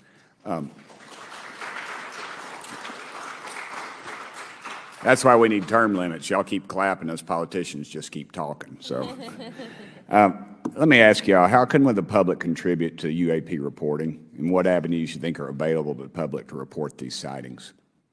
Well, right now, I don't think there is a lot of public options for every man to be able to report on this. I think even for professionals that have sensor data that are seeing these on a regular basis, they're still hesitant to come forward. And so for the general public, I think encouraging the conversations that we're having today, looking for technology solutions that can be distributed so that objective data can be gathered is the first place to go. Mr. Grush? I'll just touch on the whistleblower side of it. I do encourage, current and former military, intelligence community, and industry contractors to come forward in a legal way, either through the IC or DoD or whatever the cognizant IGs are, to join me in this discussion.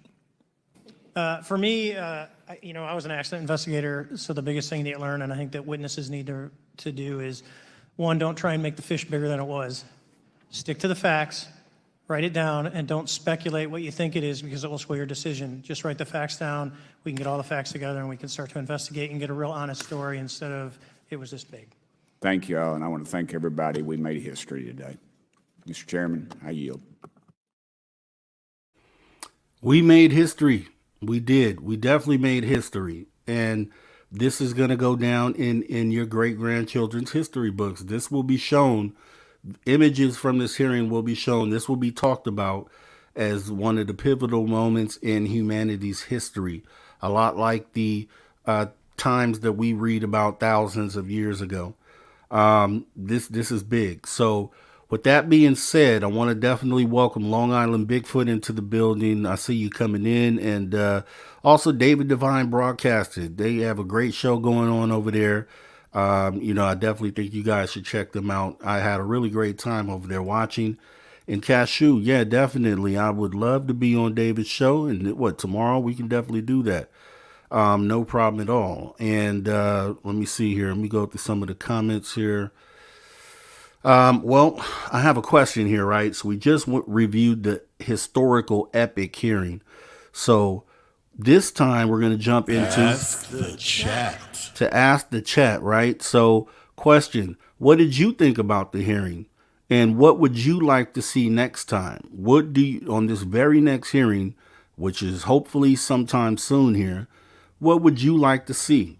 Were you satisfied with what you saw? And where do you think that it can go from here? That'd be definitely something I'd want to know from you guys. I know where I want it to go. I want the next hearing to be some of the guys that they went ahead and are mentioning in this skiff, right? Some of these people who are either the contractors themselves, the ones that are working on this material, and the people that David Gress talks about. the guys who had their hands on with this material. I want to see them in there next. I would love to see Bob Lazar in there next, as we talked about earlier. There's a handful of people that I would like to see, but if we're gonna progress towards getting to the proof that everyone wants out there, then it's gonna have to be just like AOC asked for names and locations. We're gonna have to go to those people and then subpoena them if necessary, and then have them come up, swear to oath, and testify what it is that they know. But like I said earlier, I think for those people that are connected to those programs, they still fall under the law as it pertains to being an American here in the United States. So I think once it's apparent that the laws may apply to them and they could be subject to prosecution or and have their futures changed or disrupted, then I think they start to make good decisions in wanting to cooperate with the inquiries that the Congress has. So with that being said, I have something real quick to run through here, and it's just, I ponder some things sometimes, right? And there was something that I looked at and I was like, okay, what would the alien perception be of humanity, right? So they're on the outside looking in. How do they perceive humanity? And I'm pretty sure a lot of people could end up answering that question, right? So the alien perception of humanity. Now I have a couple things that I went ahead and put together for this. So the way that I look at it, right? We know every time an ET craft shows up in the sky, the military is usually right there. A lot of sightings happen, and witnesses will say that military jets were on the scene pretty much immediately, right? So, with that being said, with them being the ones to make the first contact initially, not necessarily conversational or verbal contact, but them being the first thing that they see when it deals with humanity are military jets meeting and greeting them. Do they look at that as a hostile interaction? How do they feel about that? If they have feelings as humans understand feelings, how do they feel about that? Is it looked at as a a benevolent contact or a hostile contact?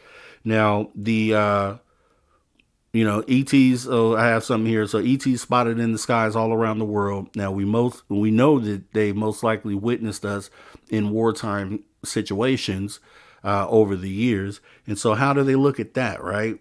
How do they look at that? We saw the Mosul sphere was down in Iraq at the time we had some war things going on. How did they look at that? What is their perception of that? Do they actually ever get to they get to see that side of humanity, right? Do they ever get to witness the compassionate side of humanity?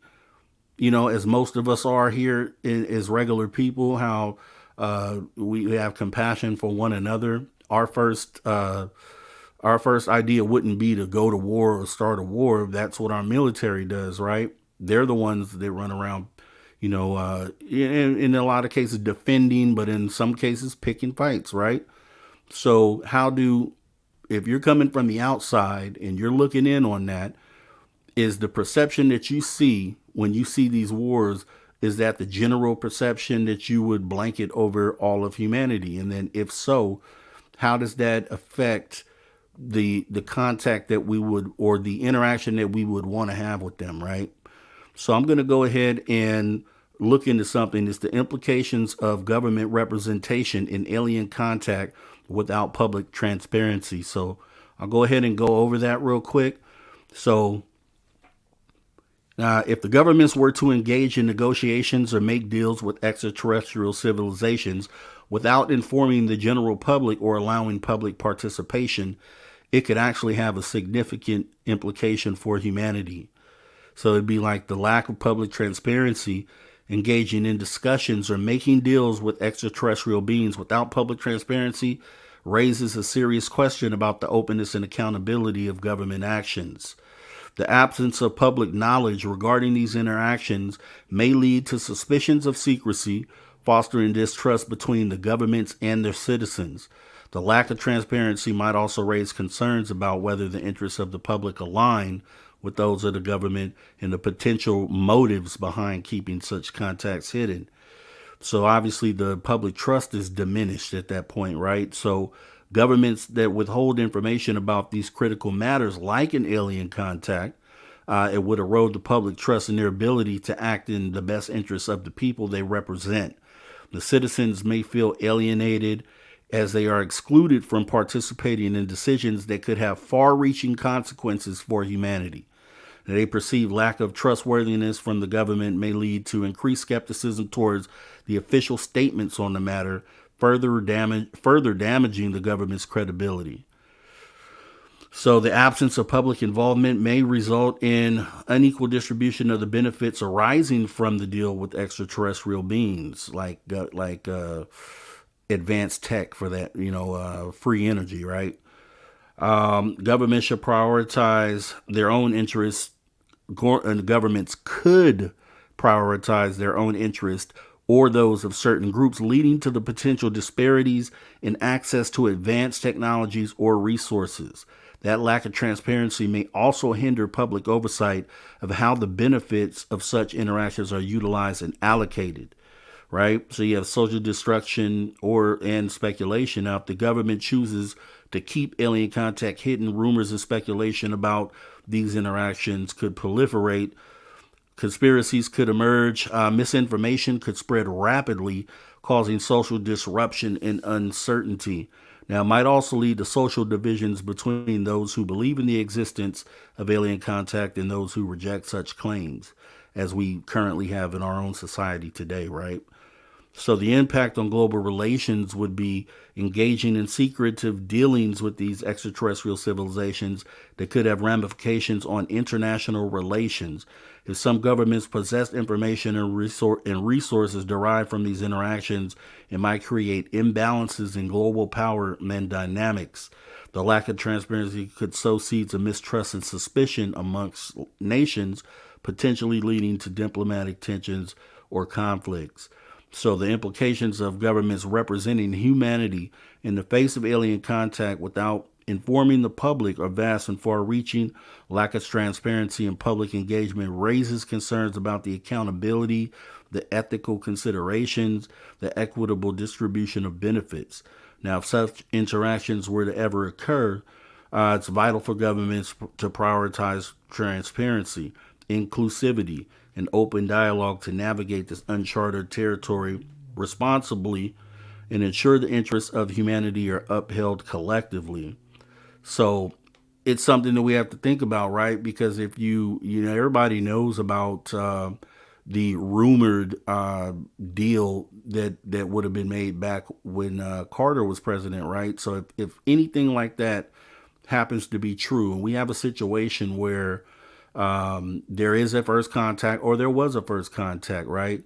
So it's just like you meeting some other person, right? You don't have any preconceived notions of that person, nor do they of you. And based off of your interaction and your conversation really determines how you perceive that person. So the question would be asked, like, for instance, I'll give you some ideas here. I wrote a few down, right? So we have the crash retrieval situation, right? And just like Grush said, potential alien bodies recovered. So in that instance, wouldn't you think if the aliens that crash here on Earth, that there would be a desire for those ETs to recover the bodies of those crashed ETs? Wouldn't you think, right? And so, if you look at it, if we were traveling to another planet and we had the same situation where we had a down craft and we had lost members of our crew, and those beings that inhabited that planet confiscated the bodies, how would we know how we would feel about that? And we probably want them back, right? So how would our perception change of those people or those beings down there that would have confiscated those bodies? So if we came in loving and open to communication, but those beings took those bodies and we wanted to get them back and they wouldn't do it, do you think our perception would change on these beings? And so that's what I'm saying. Because if you look at that, that could be the same case here. They could have come in loving, and then based off of the things that our government is doing that we don't have any control of at all, they're the ones that are retrieving these crafts. They're the ones that are retrieving these ET bodies, right? So over time, does that change the alien perception of humanity? Because we know the general perception, or the way that we look at it as humanity, we wouldn't do such a thing, right? We wouldn't do that. So the next one, assuming the aliens care about that sort of thing, yeah, how did you think they feel? I just asked that. Now, would they hold resentment in the event that the aliens value, for instance, the resources of the universe, and they look at the fact, which is maybe why they do visit our nuclear sites, if they value the magic and the beauty of the universe and the natural resources, and they see that these beings that they're visiting would be willing to destroy that, would that change the perception of how they look at us? I would think that it would. If they have any sort of moral compass or any sort of feelings, something like that could change it, right? But that would be the government, right? That'd be the government taking lead on that and pretty much speaking for how they would perceive the rest of humanity. And I think that's a problem. That's kind of what the reason why I'm even talking about this, because if we haven't had ET contact yet, which I think we probably have, and they speak on behalf of us, the things that they do or the way that they approach this situation or the way that they interact with these beings speaks for the rest of humanity. And I don't think that's a good thing, right? So what if the ETs had given government, this is a big one. I think about this often, right? So if we go back and we think about when it was rumored that ETs had made a deal with humanity, what if at that time they had given humans an ultimatum, right? Where they said, okay, we know you guys have these nuclear weapons. They could destroy the planet. We want you guys to get rid of these things. If not, then we're going to have to step in, and who knows what would happen. Now, what if they had given an ultimatum like that, right? The government, assuming that they have ever had contact with them, they would be aware of this. And then it would be up to the government to get rid of those nuclear weapons or else face consequences of some sort, right? We have no input or insight into that. So that means that if something like that had taken place, then we would be subject to whatever whims the government decided to go with, if they decided to comply or not, right? So it's something to think about, because if there hadn't been contact yet, there would be contact at some point. And if there is contact at some point, who's going to be the one to represent humanity, right? So I don't know how, it's a plan that we would obviously have to put together as humanity to figure that out. Who's going to speak for us? Or do we collectively come together to speak for the group? Or, because if you think about it, is it really a good idea to leave that conversation up to world governments and then the ETs, when we know that the one thing that drives world governments is the need for power and conquering and war and things like that. So I think it's really an important subject, and I just wanted to touch on that, and really was the reason why I created this segment. Let me go ahead and look into the chat real quick, because actually, do you understand that the governments don't represent our views? That's a good question to ask too, because just in the society that we live in, right, and the situation we're dealing with now, trying to break down these barriers between us and then truth that they refuse to give us, then if I were to answer this question, do they best represent our views? I would probably say no. So let me go ahead and look at the chat here. Oh, Red's Toothbrush, thank you for coming and joining us. Let's see here. Let me go back here.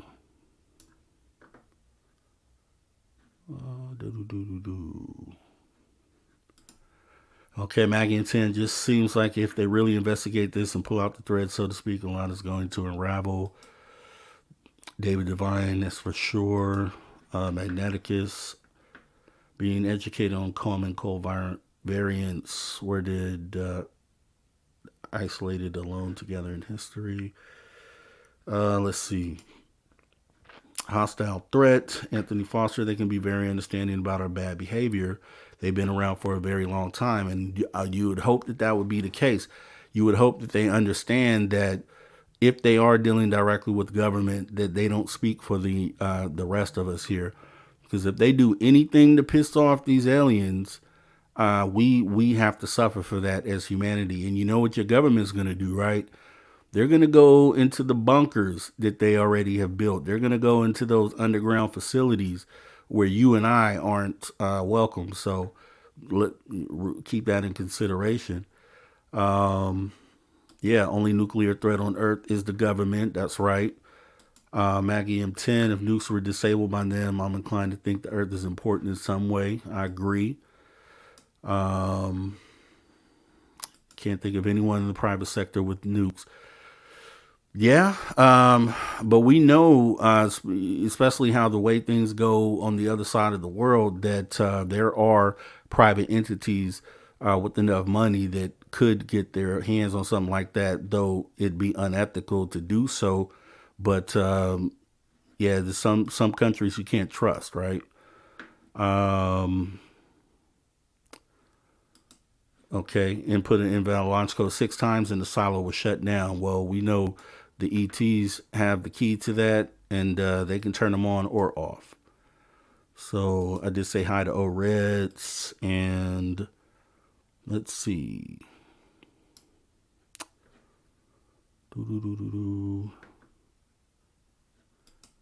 Okay, they would probably want to attempt to rescue, but their mortality is different from ours. They address their priorities different. Right. And so that's the kind of thing. So I'm looking at, right? Because if they may not have morals at all. They may have morals the same way as we do. We just don't know yet. You know, some experiencers say, I've heard different things from different experiencers. And obviously we're dealing with different types of species from what I understand. So with that being said, some agendas could be one way, some agendas could be another.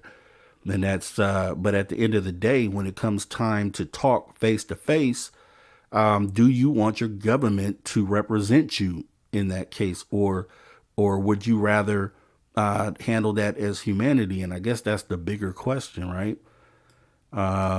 Derek, Rob G, it's the Elohim. Okay. Let's see. Oh, Reds, I have a feeling there are past emotional responses. We'd be gone long ago if they wanted it. Yeah, I mean, and I understand that too. Now, the thing with that is, and I hear that a lot, right? They said they've been here all this time. We'd be gone if they wanted it to be another way. And that goes back to the different species, right? Because we can't, yeah, that may be true for one certain set of species. I have a speculation that some of these things would be willing to do harm to us any day, but then maybe some of these species are here actually protecting us, right? So it's hard. It's hard to say with that. We can only really speculate, but at the end of the day, we're going to end up having this contact that we're talking about here if we haven't already had it, like as hi, we're humanity, and then hi, we're XYZ. So in that moment, do we need a middleman there in between us and them to reach out and shake that hand? And I guess that's kind of what I'm getting down to. But I do have a question here. Ask the chat. How can we ensure humanity is represented properly in the moment of ET contact? So in the event that we do have that moment, how can we ensure? So, and that question is a question for all time, really, because it may not be something that can be answered right here at this moment. I'm sure it's something that we would have to sit down and figure out as a whole, as a collective. And that's the idea here at Social Dig. Like I say, we push for the positive progression in humanity, and the whole idea is that we're able to get together at a place like this where we can sit down and figure out the answer to this question, and then other questions as well that pertain directly to humanity, because we have to build that roadmap. I say a lot of these shows out here talk about UFOs and the government and disclosure, but nobody has a plan for once that moment happens. Ask anybody. I've asked a lot of hosts. No one has an answer for the moment, the day after disclosure happens, or confirmation, like Dave Scott likes to say. Nobody has a plan after that. That's why we are doing what we do here, so we have a place to figure that out, because we have to. That's something that isn't really a choice. It's something that we actually have to do as humanity. And it'd be better to be prepared than not prepared. You know what I mean? To be able to have hashed all this stuff out before the day comes where we have to actually act on it. You know what I mean? So I see Red. Okay, I think to become interstellar, you have to put aside war. True. Otherwise, you'll never get along with your own species long enough to leave your star cluster. I think we have a human-centric view of things. I do too. I think we base most of the things. Well, I always say you can't apply your earthly thinking to things outside of this planet. And I say that all the time. So Uncle Squatch, welcome. Uncle Squatch says, Rob always thinks through the next implications.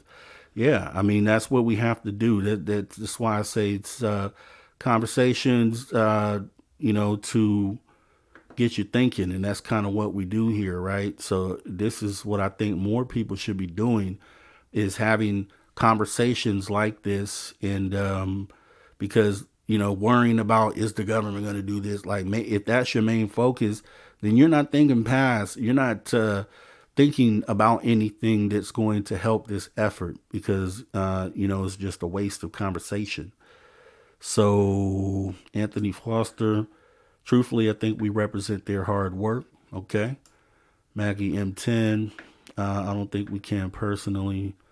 Okay. Yeah. So, I mean, it gets deep, you know what I mean? And you'll find that out. A lot of the ways that we approach topics here are to get you to think. And it's not usually something that can be answered, or even if there is an answer, it's usually something to ponder on, and something that hopefully one day we can answer. And if we pose enough of these questions and scenarios, we'll at least have the building blocks on how to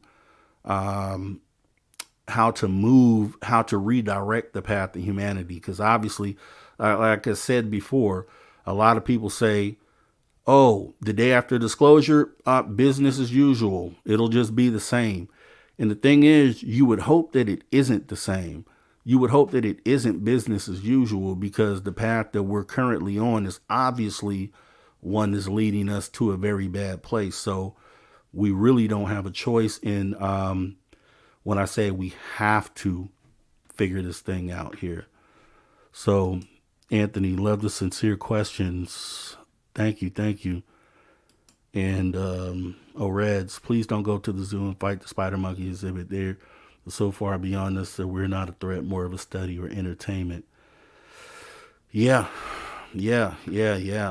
So with that being said, we have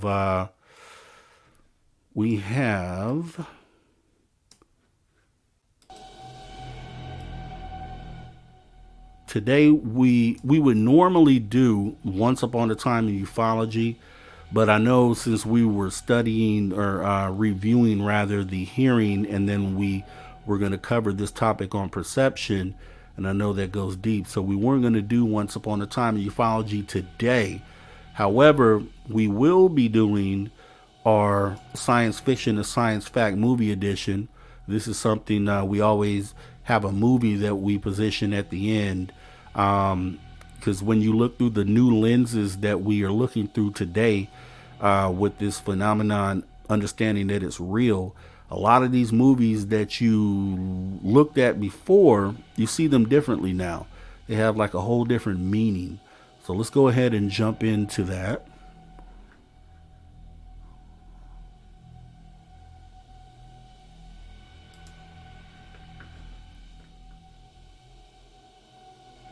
All right. In that movie, let me go ahead and move the comment off the screen here. That movie is going to be Arrival, right? We have done this on Science Fiction to Science Fact before, probably about 10, 15 shows ago, but I think it's perfect for the how do aliens perceive us, what's their perception, because in this movie, you saw the character go through the steps of making the first contact and kind of how that would actually all play out. And I think, it's just a good thing to look at and consider, because it, like I said, if we haven't already done this, then this moment is coming at some point soon in our future, right? So, if you haven't watched it, you should definitely watch it. It's a great watch. It's Friday Night Live here, so it's something that you can go ahead and look at for the weekend. And all right, Anthony Foster, thanks for coming here. And we are actually wrapping it up right now, too. So thank you so much for your time. So with Science Fiction to Science Fact, once again, let's see what you say, Magneticus. Is this the movie they track the signal to some remote shack? No, this is the movie where they just wake up one day and these craft are positioned like you see on the movie, on the cover here, at different locations around the world. And the character, the lady here, Amy Adams, she is tasked with making first contact, right? And so she has to decipher how they actually communicate, and then find a way to communicate with them. And this is kind of what we may be facing if we haven't already faced it already. So with that being said, that was Science Fiction to Science Fact.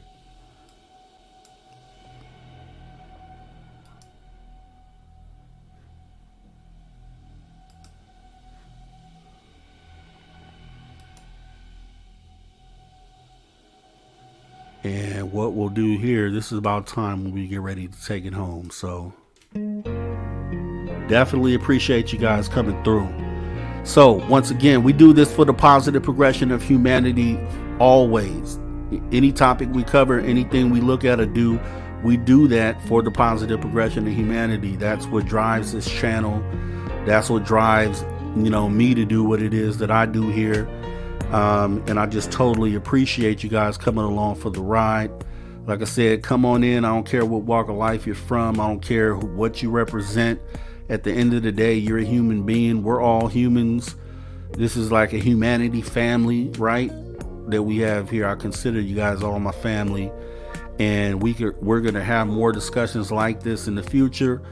And hopefully we could, form some sort of roadmap or just a game plan that can get us to that next place. And that's kind of what the whole idea of this is. So, there's a lot of channels out there that do UFO news and, that touch certain things. But, I'm all about where does humanity go after we get through this paradigm shifting moment. So glad you got, and I feel like you guys are like-minded, you know what I mean? Because I've hung out with a lot of you guys, talked to you guys in chat, and it seems like we have a lot of the same ideas. So all I would say is bring other people along for the ride.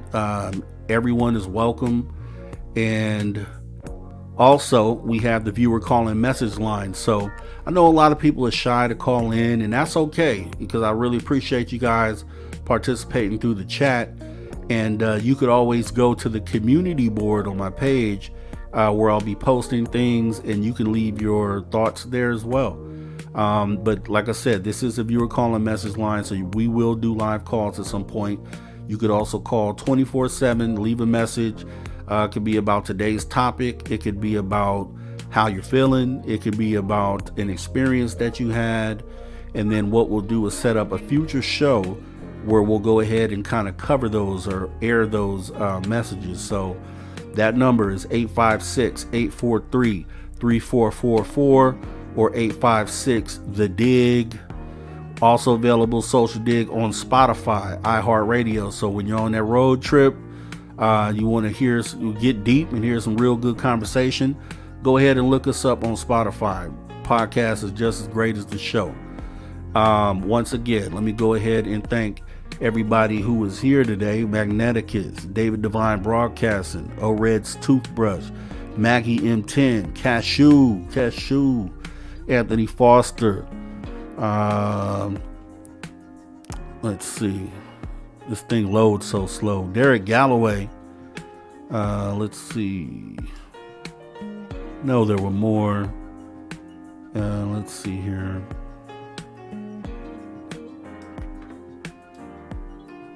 Forrest Louis, thanks for coming out. Christine, for sure, thanks for coming out. Long Island Bigfoot, appreciate you coming through. Let's see what else we got here.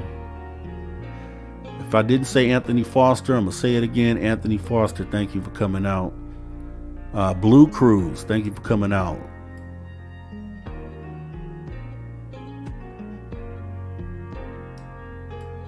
And I think that might be it. Yeah, okay, so it looks like that's it. And anybody else, if you were out there watching and you didn't participate in chat, I want to thank you for coming by. I want to thank anybody watching on Team Rewatch, right? So anybody on Team Rewatch, thank you so much for coming through to the Social Dig. We had fun, you know what I mean? And Magneticus, this thing is getting bigger. You know, I appreciate everybody who's coming through to subscribe, and we'll get to that place. We'll get to the point to where, you know, we'll have a huge family here that you can bump ideas off of. So keep stick with us, and we'll make sure not to disappoint. We're always committed to raising the bar here at the Social Dig. And outside of that, I want to thank everybody for coming through. I'm going to go ahead and get you guys out of here. Keep your notification bell on. We will be going live again. Outside of that, you guys have a great rest of your day. Thanks for coming. Take care.